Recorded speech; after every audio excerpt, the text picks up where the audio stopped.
Sejam bem-vindos à PDL TV Magazine, um programa dedicado à cidade de Ponta Delgada e às 24 freguesias do maior concelho dos Açores. Nesta emissão, vamos conhecer melhor a história e o património de mais uma freguesia do concelho de Ponta Delgada. Desta vez, vamos à freguesia de São Vicente Ferreira, com o guia Henrique Câmara.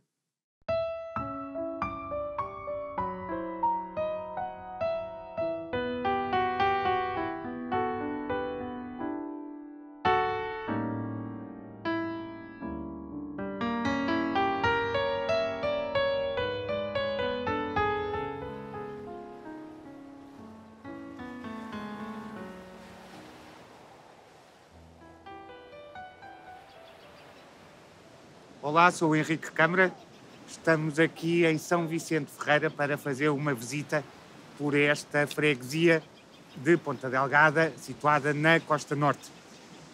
Estamos aqui junto aos Poços de São Vicente, uma zona balnear bastante conhecida e muito usada durante todo o ano, especialmente no verão e quando as condições meteorológicas são melhores. Mas aqui à nossa esquerda temos uma chaminé da antiga fábrica baleeira. Esta fábrica baleeira é o resultado da união das três armações baleeiras que haviam em São Miguel nos finais dos anos 30 do século XX, 1937.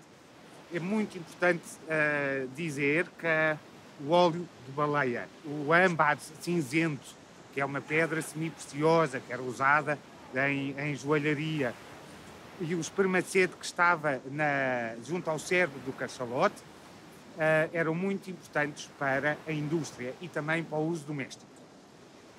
Para a indústria era usado como combustível e como óleo ou massa para as máquinas, por exemplo, ali aquele guindaste que está ali junto ao mar, com certeza não estaria com aquele ar corroído, não fosse a falta de uso desta massa que protegia toda a engrenagem. Em casa, o uso doméstico era mais barato que o petróleo ou que as velas de cera e, portanto, as famílias mais pobres eram o que usavam nas suas casas, nos candeeiros e nas lanternas.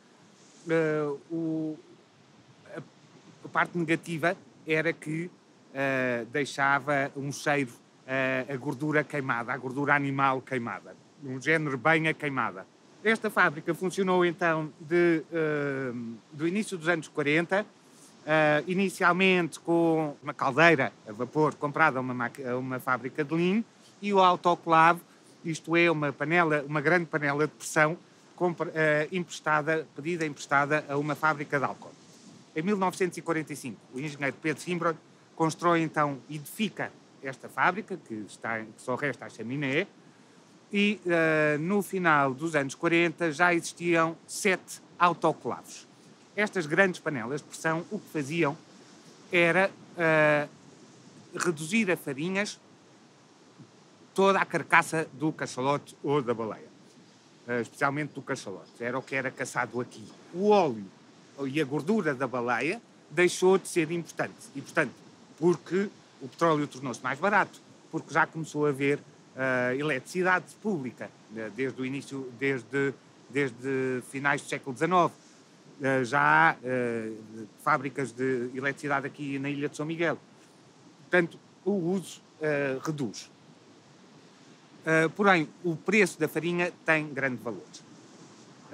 Esta fábrica vai funcionar até 1972, a altura em que vai ser em que a família Simbron decide a sua paragem, porque já deixa de valer a pena a caça à baleia. É no dia 21 de agosto de 1987 que, ao largo da Ilha do Pico, é caçado o último cachalote.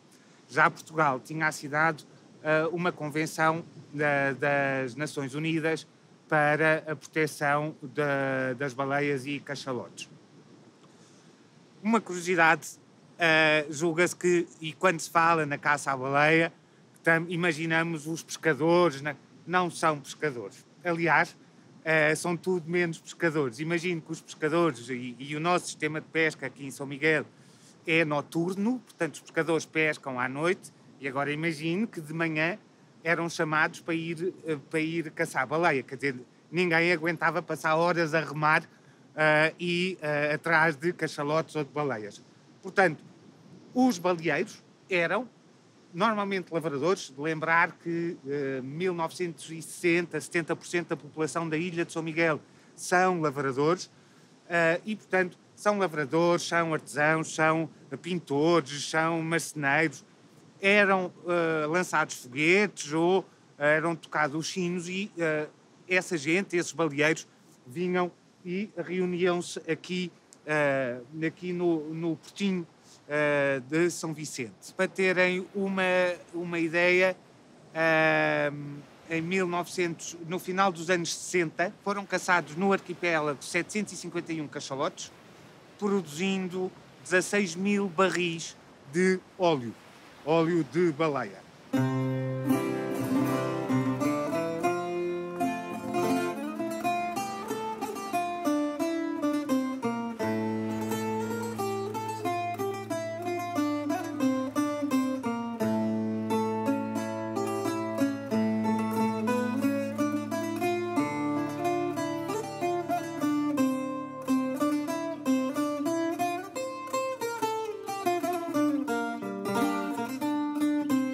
Estamos de frente da igreja de São Vicente Ferreira, nome dado pela população local. Esta igreja começou a ser construída por volta de 1860, tendo sido inaugurada em 1868, com uma grande doação feita pelo barão da Fontebela, o Sr. Amâncio Gago da Câmara.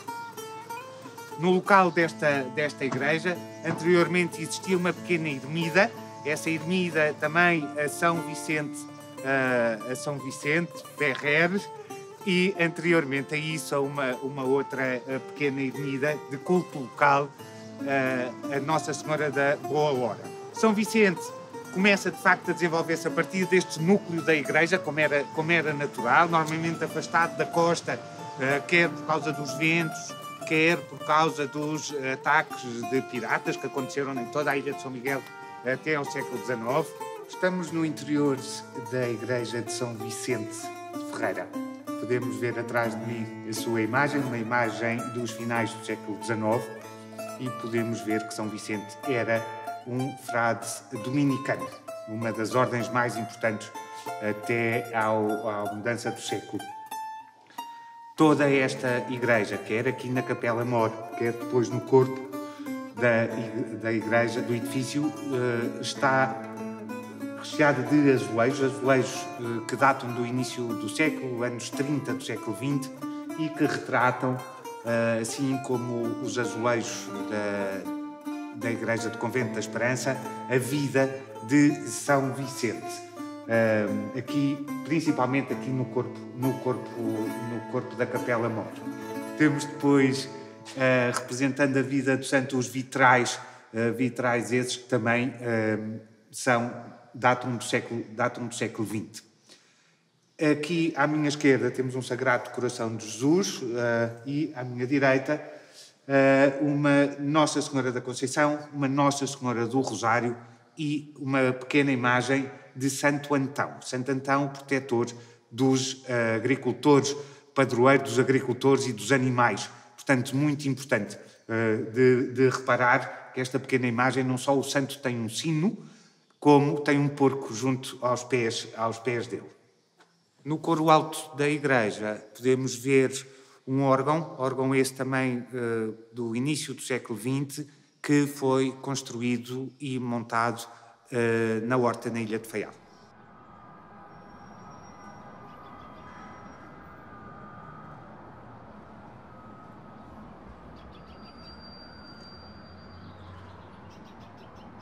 São Vicente é uma zona agrícola muito importante desde o povoamento.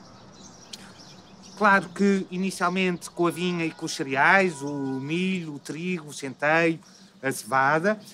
Depois, durante o século XVIII e o século XIX, a zona de São Vicente, isto é um microclima, é uma zona baixa da ilha, uma altitude média entre os 7 metros na orla costeira, os 110 10 metros, um pouco mais a sul, na zona montanhosa, tornando uma zona ideal para a produção de laranja, para o rico ciclo da laranja que muito desenvolveu a ilha de São Miguel. São Vicente esteve presente nessa altura como zona de grande importância. Outras culturas que depois, com a queda da laranja, acabou por ser a beterraba açucareira e o tabaco. Aliás, até há poucos anos, Ponta Delgada ainda tinha a elaborar 2 fábricas de tabaco e a fábrica da Sinaga, a fábrica da beterraba açucareira. Em relação ao nome de São Vicente Ferreira, é uma curiosidade. Não há nenhum santo com o apelido Ferreira, pelo menos ainda, em Portugal. Este santo, São Vicente Ferrer, é um santo que vem do condado de Valença, no Reino de Aragão, hoje Espanha, sul de Espanha. Aos 14 anos, torna-se frade dominicano. Ele provém de uma família rica e é um filósofo. É o padroeiro dos construtores, por exemplo. É a corruptela, é o aportuguesamento do seu apelido que o faz Ferreira. Porque, de facto, Ferrer não fazia sentido e não faz sentido na linguagem do século XVII, século XVIII, aqui em São Miguel, e, portanto, claro que virou São Vicente Ferreira.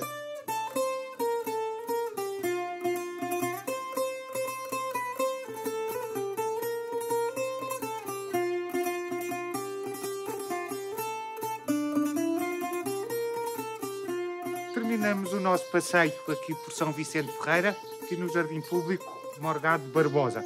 É aproveitar esta bonita freguesia costeira do norte da Ilha de São Miguel, do norte do concelho de Ponta Delgada, vir durante os meses de maio, julho e agosto às suas festas, a festa dos Espíritos Santos, a festa do Baleeiro, em julho, e a festa de verão do Padroeiro, a procissão, em agosto.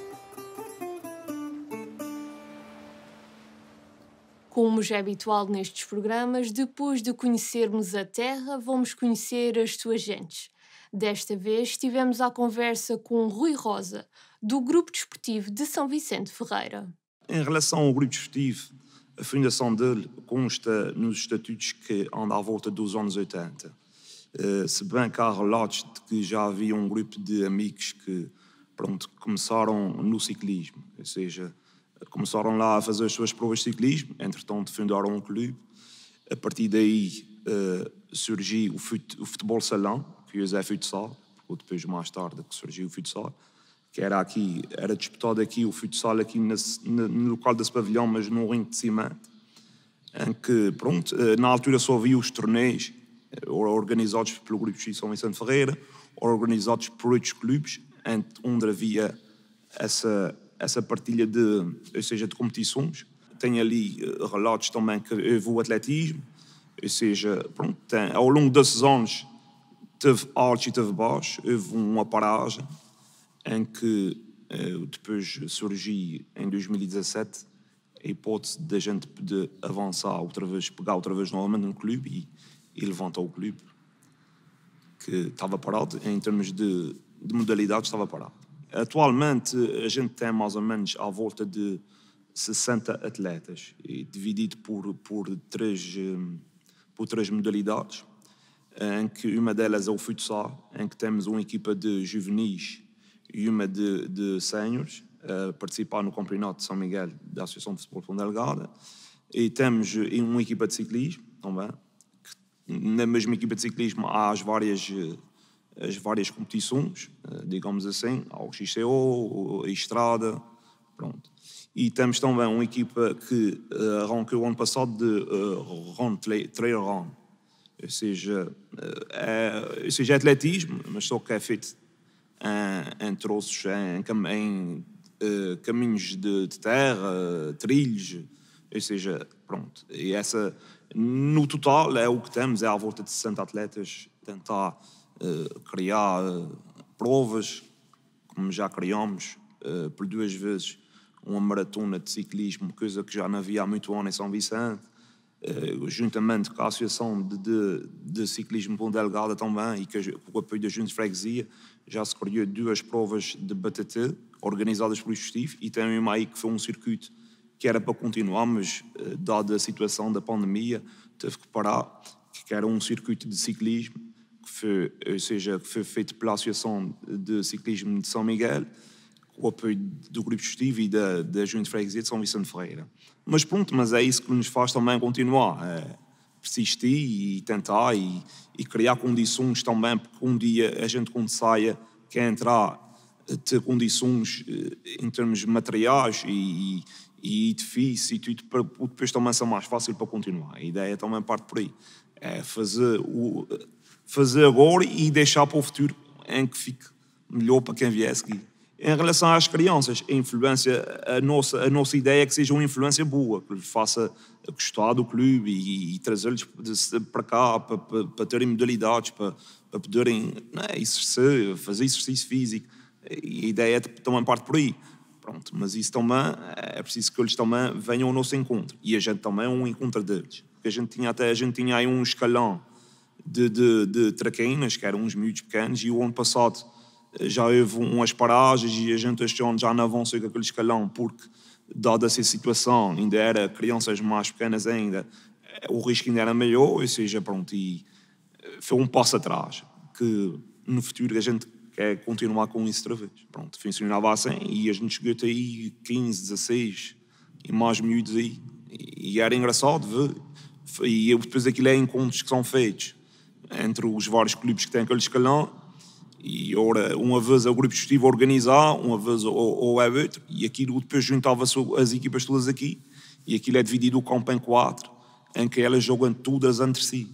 Ou seja, é engraçado, e depois aqui não há resultados, porque a idade que é em si não permite que hajam resultados. Ou seja, é mesmo só para rodar ali, para terem já uma ideia, mas sem resultados, para não haver competitividade.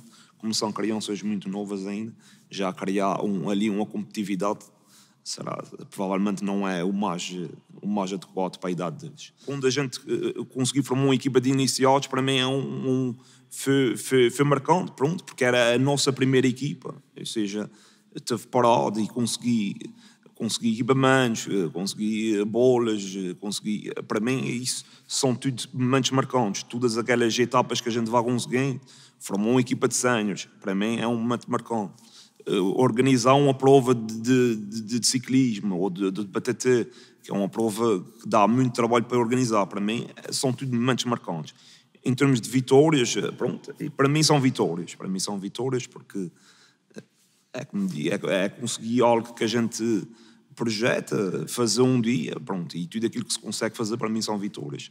E é dentro dessas os momentos mais marcantes que a gente tem, é todas aquelas etapas que a gente vai conseguindo cumprir dentro daquilo que era a nossa ideia. Como o saber não ocupa lugar, vamos agora para a nossa rúbrica Sabia Que? A PDL TV Magazine irá trazer mais uma curiosidade sobre o nosso concelho, que hoje será dedicada à freguesia de São Vicente Ferreira. Sabia que o santo padroeiro da freguesia de São Vicente Ferreira é um dos poucos que é representado a usar botas?